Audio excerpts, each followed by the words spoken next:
जय हिंद दोस्तों, मोदी देश में आपका स्वागत है। आज हम देखेंगे पाक मीडिया कश्मीर पे बात कर रहा है। आपको पता ही होगा पाक मीडिया का वही पुराना रोना धोना है। वो कह रहे हैं कि कश्मीर पे पाकिस्तान की कोई नहीं सुनता और यूएन भी भारत के साथ है, क्योंकि यूएन में जो देश है उनके सारे के इकोनॉमिकल रिलेशनशिप है इंडिया के साथ, तो इसीलिए वो सब इंडिया के खिलाफ बात करने से डरते हैं। वही पाकिस्तान का पुराना बहाना, पाकिस्तान कश्मीर पे सही बात नहीं करता, इसीलिए यूएन उनकी नहीं सुनता और इसमें इकोनॉमिक रिलेशनशिप का कोई फर्क नहीं पड़ता, क्योंकि आपको पता होगा कि बहुत सारे देश अभी चाइना के खिलाफ बात कर रहे हैं। चाइना के साथ भी तो उनका इकोनॉमिकल रिलेशनशिप है, तो फिर वो क्यों चाइना के खिलाफ बात कर रहे हैं? असल बात ये है कि पाकिस्तान को अपने लोगों को बेवकूफ बनाने के लिए कोई बहाना चाहिए होता है और ये बहाना उन्हें अच्छा मिल गया कि सारे देश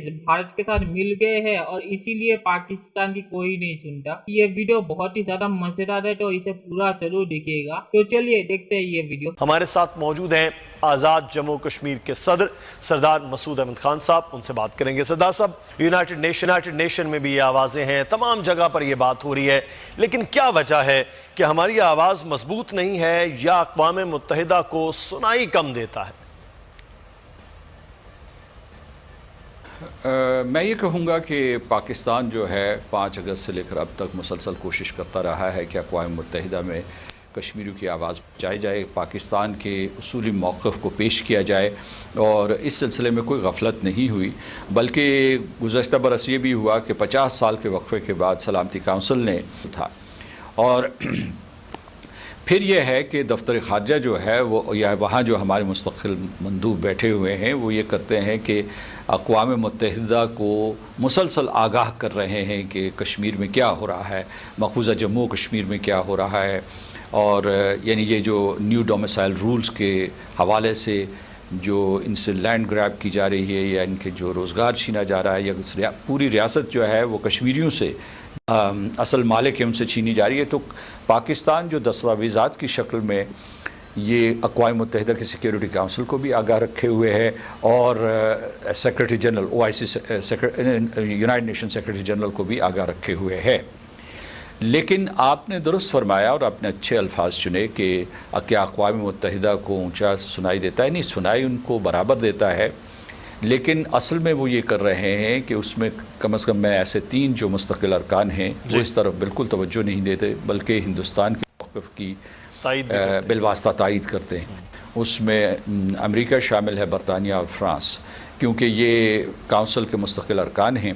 तो वहाँ से वो तहरीक नहीं हुई जो होनी चाहिए थी, क्योंकि आप देख रहे हैं कि बाकी जितने भी मामलात हैं या तनाज़ात हैं या कहीं भी कोई जो है तसादम की फ़िज़ा है तो अक़वाम मुत्तहिदा बहुत मुतहर्रिक हो जाता है। बुनियादी तौर पर अफ्रीका के आप मामलात देख लीजिए या दूसरी जो चीज़ें हैं, मसलन हांगकॉन्ग के सिलसिले में भी जो है बैनुल-अक़वामी बरादरी खासी मुतहर्रिक थी, लेकिन दोबारा अक़वाम मुत्तहिदा की तरफ आते हैं तो वहाँ ये हो रहा है कि इनमें से जो बड़े ममालिक के निज़ाम बदल रहा है कि उनके चूँकि हिंदुस्तान के साथ माशी ताल्लुक़ात हैं या उनके स्ट्रेटिजिक ताल्लुक़ात हैं, आपने देखा होगा कि वो ये समझते हैं कि अगर हिंदुस्तान को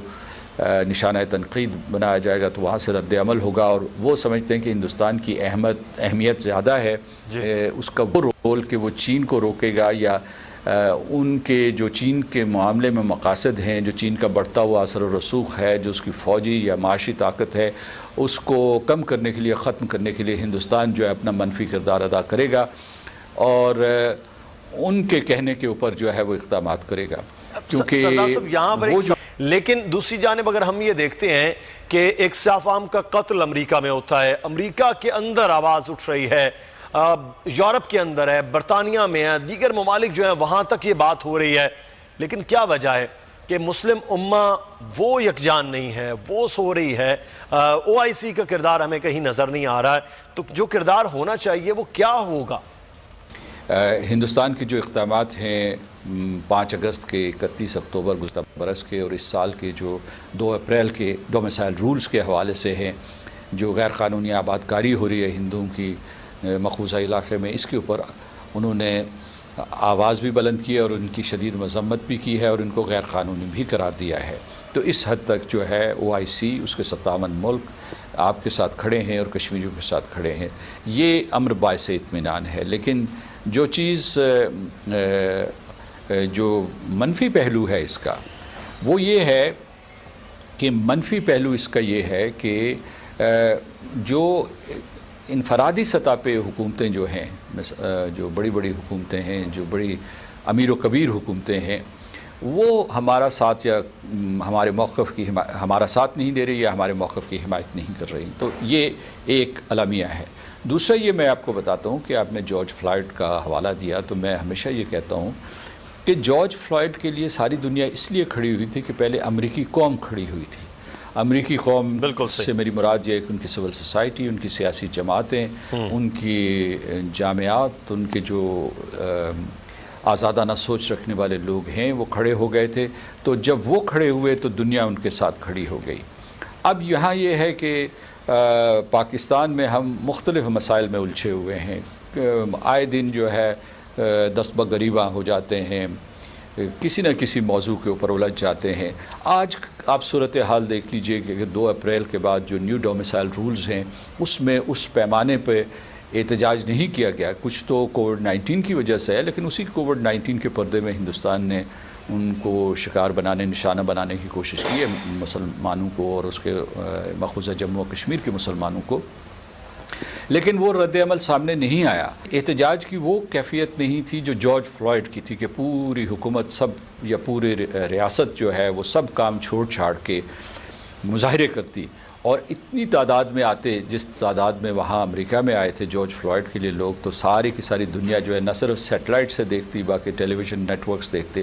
تو اس میں ہمیں اپنے آپ کو منظم کرنے کی ضرورت ہے، پھر دنیا کھڑی ہو جائے گی آپ کے ساتھ. بالکل صحیح. تو اس میں مطلب یہ ہے کہ